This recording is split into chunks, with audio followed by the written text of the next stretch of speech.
خاتون کے سامنے کپڑے اتارنے والے اوباش نوجوان کو پولیس نے گرفتار کر لیا۔ ایک نہیں 2-3 ویڈیوز بنائی، اس نے ڈانس کیا اور کپڑے اتارے، یہ برہنہ ہوا۔ اس نے جو حرکت کی وہ غیر قانونی، غیر شرعی تھی۔ السلام علیکم، آپ دیکھ رہے ہیں اردو پوائنٹ اور مجھے کہتے ہیں محمد موئز قریشی۔ کراچی کے علاقے سرجانی ٹاؤن تھانے کی حدود میں ایک اوباش نوجوان کی ویڈیو اس وقت سوشل میڈیا پر وائرل ہے، جس میں گلی سے گزرتی ہوئی راہ تکتی خاتون کے سامنے نوجوان برہنہ ہو گیا ہے۔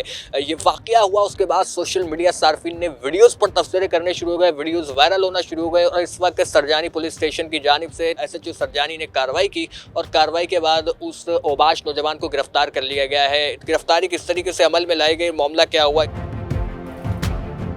جیسے یہ ویڈیو وائرل ہوئی، جیسے باقی لوگوں کے پاس گئی تو ہمارے افسران کے پاس بھی گئی اور ہمارے پاس بھی آئی، تو ہم نے اس کی تلاش شروع کر دی۔ اس میں ہمارے DSP ڈاکٹر فاروق صاحب اور افسران بالا کے ہدایت پہ ٹیمیں تشکیل دی، کیونکہ یہ واقعہ ہو گیا تھا اور پھیل چکا تھا، تو اس نے اپنا گھر چھوڑ دیا تھا اور اس نے چھپنے کی کوشش کی تھی وہ جگہوں پہ۔ بہرحال ہم نے ٹیکنیکل بیس اور گراؤنڈ انفارمیشن پہ اس کو نکال لیا اور اس کو گرفتار کر لیا۔ اصل مسئلہ یہ ہے کہ یہ جو سوشل میڈیا کا استعمال ہے اور سوشل میڈیا کا استعمال کا سینس ہم لوگوں کے پاس نہیں ہے، کیا چیز کب کہاں ریکارڈ کرنی ہے، نہیں کرنی ہے، وائرل کرنی ہے، نہیں کرنی ہے۔ جیسے ہمارے پاس لوگوں کے پاس اکثر ڈرائیونگ سینس نہیں ہے، اس طریقے سے سوشل میڈیا کا استعمال کا بھی سینس ہم لوگوں کے پاس بہت کم ہے۔ آپ کے تسلسل سے میں گزارش کروں گا تمام پاکستانیوں کو، تمام دیکھنے والوں کو، سننے والوں کو، لیڈیز، خواتین، مرد، حضرات، بچے، بوڑھے، سب کو گزارش کروں گا کہ برائے مہربانی سوشل میڈیا کا استعمال سوچ سمجھ کے کریں۔ بنیادی طور پہ آپ نے اس کو ٹریس کیسے کیا؟ مطلب کوئی ٹیکنیکل بنیادوں کو بروئے کال لایا گیا، کس طریقے سے آپ اس تک پہنچے؟ پہلے تو ہم نے اس کے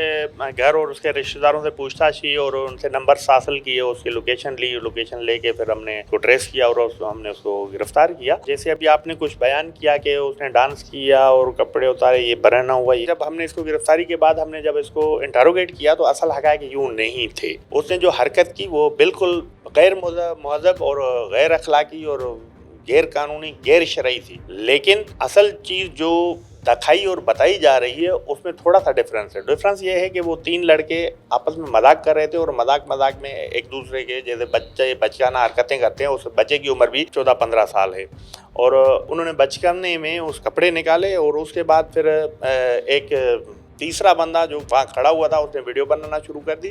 وہ جو خواتین نظر آ رہی ہیں ان کا وہاں سے گزر گیا تھا اور یہ بالکل غیر قانونی اور غیر اخلاقی حرکت اس نے کی ہے، جس کی وجہ سے ہم نے اس کو جو سیکشنز بنتی تھی اس میں اس کو ہم نے گرفتار کیا، FIR کی اور اس کے جرم کے مطابق اس کو کیفر اقتدار تک پہنچایا۔ لیکن اصل چیز ہے کہ کچھ لوگ اس حقائق کے برعکس خبر چلا رہے ہیں کہ یہ ایسا ہوا۔ تو میں سب سے گزارش یہی کروں گا کہ جو چیزیں وائرل ہوتی ہیں اس کو سوچ سمجھ کے وائرل کریں، زیادہ تر اچھے کاموں کے لیے سوشل میڈیا کا استعمال کیا جائے، اور ایسے لوگوں سے میں یہی کہوں گا کہ آج کے دور میں ہر جگہ پہ کیمرہ کی آنکھ آپ کو دیکھ رہی ہے، ہر انسان میڈیا پرسن ہے، ہر انسان کے پاس موبائل موجود ہے، اور آپ کوئی بھی کام کریں، کوئی بھی ایکٹ کریں، قانون اور اخلاق کے دائرے میں رہ کے کریں۔ اس کے اگر برعکس آپ جائیں گے تو جیسے اب اس کو سزا ملی ہے یا مل رہی ہے یا ملے گی، اس طریقے سے کسی کو بھی سزا مل سکتی ہے۔ تو لہذا اپنا جو زندگی کا رہن سہن ہے اور جو آپ کا اٹھنا بیٹھنا ہے وہ آپ کا قانون اور اخلاق اور مہذب طریقے سے اپنائیں۔ اس کی رہائش بھی سرجانی کی حدود میں آتی تھی اور بنیادی طور پہ اس کے ظاہر گھر والے ہوں گے، ماں باپ ہوں گے، انہوں نے بھی ویڈیو دیکھی ہوگی۔ کچی آبادی میں رہتا ہے، والد اس کا تھلے پر مزدوری کا کام کرتا ہے، والدہ اس کی ضعیف ہیں، یہ اکلوتا بچہ ہے ان کا۔ کچھ لوگوں نے گلی میں، علاقے میں، محلے میں لوگوں نے تھریٹ کیا اور کچھ نے اس کو مارا پیٹا بھی۔